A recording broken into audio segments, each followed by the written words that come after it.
The best sword for purely just cutting, just judging it on its cutting potential, is probably the Killage or some sort of scimitar. Which scimitar, the term I know is, it's a little bit sword racing. But the designs, look how beautiful these swords are. The design basically being a dramatic curve, like it starts off relatively straight and dramatically curves back, while also having like one handle, sometimes some hand protection, you know, to lock you in because of what these sabers were used for. And yes, technically they are sabers, they're just not European sabers. And that's where the whole term scimitar and the whole sword racism is coming from, because Europeans would refer to any sword that kind of had this dramatic curve that was basically a saber, which is basically a curved sword with one hand used for cavalry. Usually it just was a Middle Eastern saber, basically. But I specifically think the Killage in the scimitar family is the best because the extra weight here just made it just a cleaver, bitch. But they did sharpen those points, so you can actually use the curve kind of to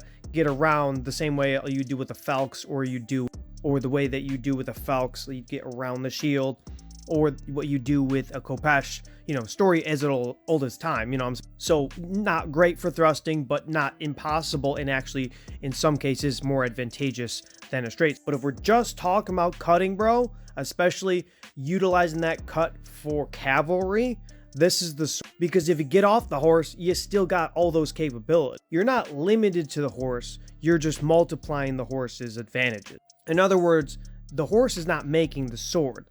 In fact, the sword was great, that's why it's even better on horse, not the other way around.